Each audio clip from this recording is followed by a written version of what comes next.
আল্লাহ বলে এই দুনিয়ায় আমি রব্বুল আলামিন আমার বান্দাদের মধ্যে কর্ম আমি আল্লাহ নিজে বন্টন করে থাকি। এটা কোরআনের আয়াত। আল্লাহ বলছে আমি বন্টন করি, আমি বন্টন করি, নাইলে কেউর পক্ষে সম্ভব না। আল্লাহ এই প্রখর রোদ্রের মধ্যে কেউ কাজ করে, প্রচন্ড আগুনের মধ্যে কেউ কাজ করে।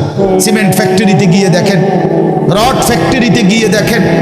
আমি একবার চুন ফ্যাক্টরিতে গেছি, চুন বানায় যে, ওইখানে দেখছি ছাতক সিলেট, এই যে মানুষে পানের লগে চুন খায় যে, এটি আল্লাহু আকবার, আমার কাছে মনে হচ্ছে এটা জাহান্নামের টুকরা।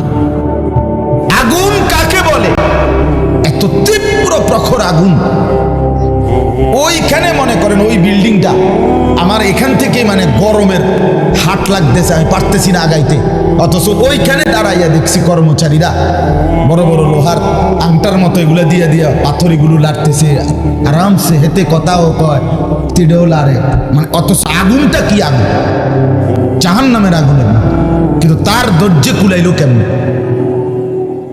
আল্লাহ বলেন এটা আমি বন্টন করি, আমি এই দুনিয়ার কর্ম বন্টন করি, ফলে এই দুনিয়ার এই স্বাভাবিকতা ভারসাম্য টিকে আছে। আমরা আল্লাহর সাথে বেশি তুচ্ছ অবজ্ঞা করছি, আমরা জানি না আমাদের শেষ পরিণতি কি। ওমা কাদারুল্লাহ হাক্কা কদরি, আল্লাহ বলছে বান্দা তোমরা আমাকে যথোপযুক্ত কদর করলা না। আল্লাহ বলে জানো বান্দা, আমি সেই আল্লাহ যে চাইলে এক সেকেন্ডে এই 7 আসমান একটা পলকের মধ্যে মিনিটের ভিতরে গুটাইয়া আমি আমার কুদরতি হাতে নিয়ে আসতে পারি।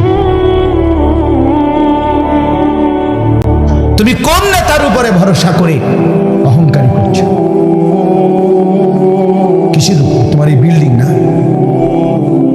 তোমার এই টাইলস, তোমার এই 5 তারার ফাইলিং, তোমার এই ইঞ্জিনিয়ারের নিশ্চয়তা, আপনার এই সয়েল টেস্ট রিপোর্ট, এটার উপরে ভরসা করে আপনি অহংকার করছেন না। স্বামী বিদেশ, এ কারণে মা বোন বাজারে ঘুরছেন না।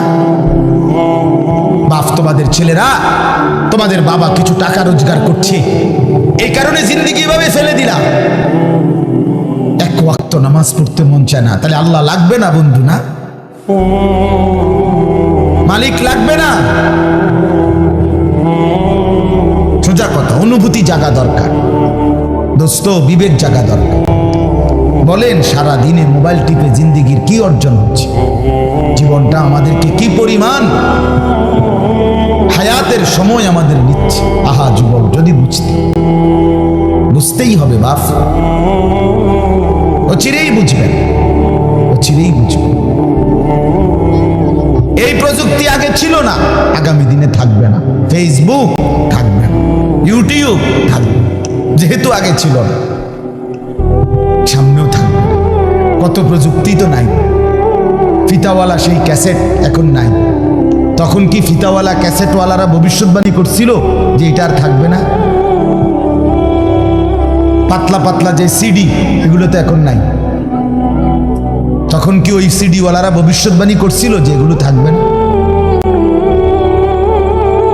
এটাও থাকবে। ওয়াখলুকুকুম মা লা তা'লামুন, কুরআনুল কারীমে আছে, আল্লাহ তাআলা বলেন ওয়াল খাইলা ওয়াল বিগালা ওয়াল হামিরা লিতারকাবুহা ওয়া জিনা, আমি আল্লাহ তাআলা গাধা, ঘোড়া, খচ্চর তোমাদের যানবাহনের জন্য দিয়েছি। মজার কথা হলো এরপরে আল্লাহ বলছে, এরপরে আমি অচিরেই সামনে আরো অনেক কিছু বানাবো, সৃষ্টি করতে থাকবো যা তোমরা জানো না। মুফাসসিরিনে কেরাম বলে এই কথাটাই প্রমাণ করে কোরআনের যে পৃথিবীর কোনো আধুনিকতাই এখানে শেষ হবে না, এর চাইতে আবার আগে বাড়বে, আরো সামনে। বুঝেন নাই কথাটা? আধুনিকতা এখানে শেষ, এখানে শেষ। বরঞ্চ ইসরাফিলের ফু পর্যন্ত উৎকর্ষ আধুনিকতা বাড়বে, আরো আসবে, আরো আসবে, আরো আসবে। আর কি হইতে পারে, আপনি দেখবেন। আমার তো মনে আছে প্রথম যেদিন আমারে প্রথম 2-4 বার শুনাইছিল যে মোবাইলের মধ্যে ছবি দেখা যায় বিদেশ থেকে কথা কইলে, যিনি কথা কইতেছে, আমি হাসি দিয়ে উড়ে দের বেটা বেউকুফ, কি কস না কস। কিন্তু পরে দেখলাম এটা একটা ডাইলবার। এখন তো এটা কোলের বাচ্চাও বোঝে তার আব্বুর ছবি দেখা যাইতেছে বিদেশ থেকে, ঠিক কি না বলেন? এটা কি কেউ ভাবছিল তখন? ওয়ায়াখলুকুকুম, আল্লাহ তাআলা বলেন তাদের জন্য সৃষ্টি করব, ও চিরেই করতে থাকবো। মুজারের সিগা, যেটা ইস্তেমরার বুঝায়, ধারাবাহিকতা বুঝায়। মা লা তা'লামুন, যা তোমরা জানো না আমি তৈরি করব। ওয়াল্লাহু ইয়ালামু আনতুম লা তা'লামুন, আল্লাহ বলে আমি জানি তোমরা জানো না। তোমরা জানো মানুষের কোনো আবিষ্কার, এটা মানুষের সত্তাগত আবিষ্কার নয়, বরং আল্লাহর ফয়সালা।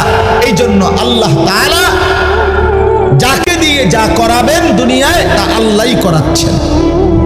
কসম খোদার, এটাই সত্য। এই বন্ধু বিশ্বাস করো, এটাই সত্য। এজন্য যে ট্রাক বানাইতে পারছে সে মোবাইল বানাইতে পারবে না।